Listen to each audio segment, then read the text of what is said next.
Hello there. Hey Sen City, lots to talk about, so let's not waste time. Welcome to Sinistry, and today we've got an absolute feast of a disaster class to sink our teeth into. We will discuss the claims and the inconsistencies within them. Did Rob Moore go overboard? We'll also speculate on why certain decisions were made. Why has Narrate struggled? Why did Kaplan decide on the things he did? What did Zellsis have to do with all of this? Is tenz coming back? And who will Sentinels get to replace Narrate and Caillou, and why is it JonahP and Mindfreak? Stay tuned because this is going to be a ride. So the shit show is still ongoing, and it hasn't been 2 days, I think, but there is already an infinite amount of things that we can talk about with this whole drama. The whole mess can be quite confusing if you just jump right in, so let's try to ground it by pointing out the root of the problem, then slowly expand to all the branches of drama that it created. So the main reason this shit show began in the first place was that Sentinels' performance in the kickoff tournament was utter shite. Uh-oh. Stinky! And as it turns out, Kaplan and management didn't see eye to eye on how the roster should look.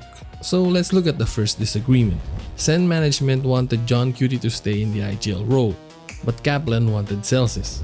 Rob Moore personally cleared some stuff on Tactical Rab's channel. Things like Kaplan didn't want John on the team. At first I thought he didn't want johnqt as the IGL, but they would keep him on the team to be more of a fragger. Just like what T1 did with Stacks, right? But nope, Tactical Rab, basically Rob Moore's spokesperson at this point, says that Kaplan didn't want anything to do with johnqt. And I was like, what? This has got to be Cap, right? John and Kaplan have been teammates since Ghost Gaming, so it's normal to assume that they are tight. Was there some kind of falling out that happened between the two? And if so, why didn't Mr. Tell All Rob Moore Esports fill us with that story? And unfortunately, Kaplan and johnqt have not made their voices heard yet. Will we eventually hear from them? Who knows, but I just find it hard to believe that Kaplan would not want johnqt on his team. Something doesn't add up, but could this be the reason why johnqt said what he said in this clip? Off of that prowler onto Arsenal. I told you! Yo, let me ace, let me call you the round. Alright, John's back home. Was there any meaning behind this, or was John just feeling it that time? And I don't want to be a rumor Randy, but someone would point this out sooner or later, so might as well do it. And it's that johnqt and Narrate didn't have anything to say to Kaplan's departure. Most of the other Sen boys had at least something to say. Even Bang went out of his way, but it's interesting to see why johnqt and Narrate remain mum on this. Now let's move on to Z. There is a lot of noise in the Twitters right now, but to keep it simple, Kaplan wanted Zekken to be the controller / secondary duelist flex, as confirmed by Zekken himself. With Sen, Cap wanted me to be on like the Omen second duelist like flex role. Rob Moore provided details that Zekken was only called in to do trials after a full week of trials with Narrate and zellsis. The first week of trials, Fang trialed the first 3 days, Narrate and zellsis trialed the first 3 weeks. Zekken started trialing week 2. He never trialed as duelist. Now, again, to sum it all up, there was a gap that allowed for MIBR and Aspas to swoop in and offer Zekken the bag, or rather the treasure chest. Anyway, what I'm really curious about all of this is Kaplan's thought process on why he would put Zekken on the controller or secondary duelist role. I mean, Zekken is already a proven entry player, right? At Champs last year, he was even getting baited by the entire team. Outlaw as well, gotta throw that XLT have got in. 3 here, they might even just... Are they going fast? Okay, the parallel is super good though, Zekken getting melted. But he's still entering sites like what a proper duelist should do. Did Kaplan actually fully believe that Narrate is the duelist that was promised? And I just don't get what Kaplan's basis for replacing Zekken with Narrate was. We could say that it was Narrate dropping bombs game after game in EMEA, but back then the duelists that he was using was Jet and Raze. The thing is, Raze and Jet are not even meta nowadays. You could argue he's good at Neon, but why didn't Kaplan put him on it more? We could also argue that Narrate is always popping off in scrims. So sorry, I mean in terms of like scrims and stuff, I'm definitely performing infinitely better in scrims than I am in matches. So right now I'm just the biggest scrimmer in North America. So yeah, I'll take that title. So you'll think it might translate on stage any day now? But my man, it has been more than a full year and the guy just can't figure out how to be consistent. Meanwhile, you literally had a guy who was consistent throughout the years, willing to be the entry despite a team full of baiters, and you chose to ignore that guy and decided to experiment? I mean, the decision making is just whacked, man.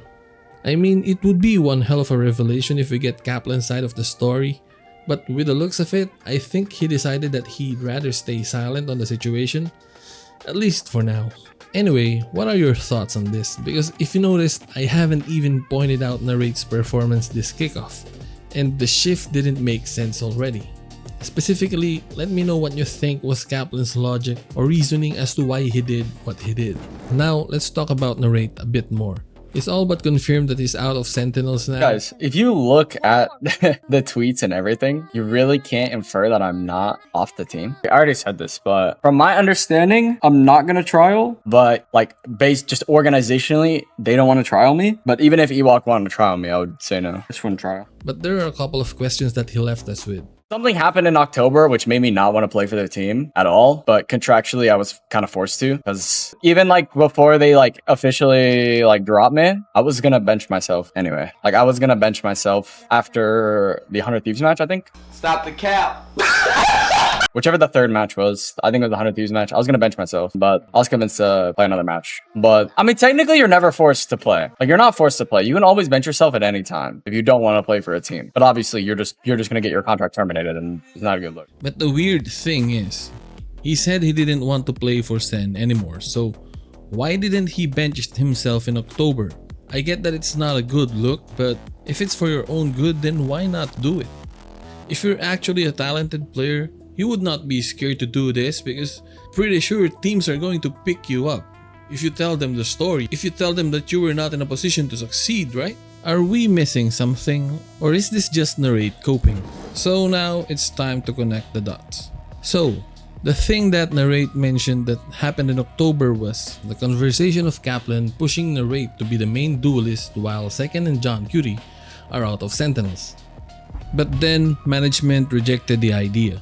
And one way or another, Narrate found out about the news, and to put it simply, he got dejected and he doesn't want to play with the team anymore. And before we continue speculating, I don't see why Rob would lie about Kaplan having the final say contractually, so I'm taking it at face value. So what happens next is Kaplan unleashes the ace up his sleeve and uses it to nullify the Sen management, basically telling them that Narrate is going to be the duelist moving forward and that Zekken and Jonqt are gone. Management says it's too much, so they bargained. Narrate can be your main duelist, but let us keep Zekken and Jonqt. So Kaplan got what he ultimately wanted, so he figured the compromise the Sen management is asking is not that bad. So he agreed with keeping Zekken and John, but John stays out of the IGL role because he wants zellsis as the IGL. Rob Moore had a tough decision to make, but he believes that the coach of the team, who also won him a trophy, sees something within the team that no other person can. So he eventually agreed with him. This is where things spiraled. And this is also where zellsis comes into the picture. As we all know, he was part of all the trials with Narrate. But after hearing what's going to happen, even as he is, the guy has his own limits. And he cannot live with the idea that he will be IGLing in the team, but in the process, he will essentially be snaking two of his teammates with whom he won a trophy. Seeing this turn into a shit show, zellsis decided to leave for C9. Because for sure, once the news about Zekken and John is out, a lot of the blame will be pointed at him. By this point, MIBR also offered Zekken the bag, and we already know how that turned out. So, Sentinels panicked because this won't look good PR-wise. So they hurriedly made an enticing deal to keep Jonqt in the team, who was probably trialing with gentlemates at that time. So then Kaplan swoops in with one of the best speeches of his life, "But you're absolute pussies!" planting into Narrate's head that they would prove to everyone that he was the duelist that was promised, and that with him leading the way, even a group of young guns can make a respectable run in kickoff. And so this is what I think convinced Narrate to stay. But as we all know, Sentinels bombed out of kickoff. With all of the things that happened, I am almost certain that Narrate was Kaplan's project. He handpicked the guy and snagged him out of Carmine Core, and he was hellbent on proving that he made the right decision to stick with him. But that's fine. Sometimes you believe in people but it doesn't pan out. But I think the worst blunder in all of this shit show is to not pursue Zekken for a contract extension. They kept him waiting, and then at the last minute, Cap thought, hey, maybe Zack could go in as our controller. But by then, MIBR already got Zekken by the teeth. Without Kaplan's side of the story, we will always have an incomplete picture. But how I see it right now is Kaplan was the man who banked on his belief that Narrate is a generational talent.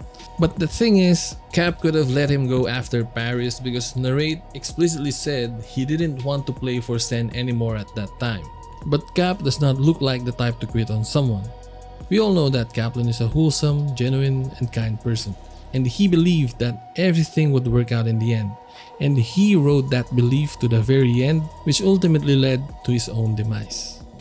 Now, if anyone thought that we're leaving Mr. Tell-All scot-free, hold on to your loose John Cena jorts because here we go. Did Rob Moore go over the line? Well, he most certainly did. But it's his team and I guess he just does what he wants to do. So what can we do about that, right?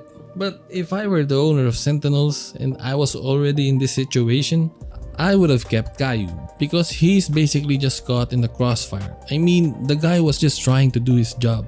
But yeah, I would take him off the IGL role, let him focus on scans without all the drama and see what happens. I'll get johnqt back on IGL, let go of Kaplan and Narrate discreetly, no podcasts, no interviews, no live streams.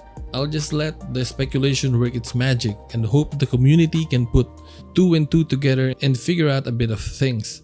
There will still be question marks for sure, but I think by then we could live with that, right? But I guess Rob Moore just can't, because if we go with that scenario, we won't find out the thing about Zekken, which he made sure was crystal clear to everyone. Rob might still be so bummed and frustrated about it to this day because the whole thing stinks and it won't leave the room until you open the windows and let the air out. And I think if there was a window of opportunity, then he would have tried to match what MIBR was offering to Zekken as best as he could. Because you're losing out on a franchise player after all. Losing out on Zekken didn't do well for Sentinels, especially the owner. I mean, just picture the situation. You allowed your team to lose Zekken only to get this in return? All because the coach was so sure that this was the right path forward. I think I'll be disappointed too. It's like Rob Moore already had an Ultra Instinct Goku on Zekken, but then Kaplan starts overcooking and he is swearing he sees untapped potential and convinces Rob to bench the god tier genetics to put all their tournament hopes on a Yamcha, which is why Sentinels got Yamcha'd out of kickoff. But if we're being real here, isn't Kaplan not trialing Zekken for the first week of trials already a massive red flag in itself? If Rob Moore wanted to keep Zekken so badly, shouldn't he have done something right then and there to right the ship? Shouldn't he have fired Kaplan at that point? Because I know I would have. Anyway, if we try to connect the dots for this one, for sure the org must be feeling the pressure. When a team keeps losing, the interest in the brand starts to fade.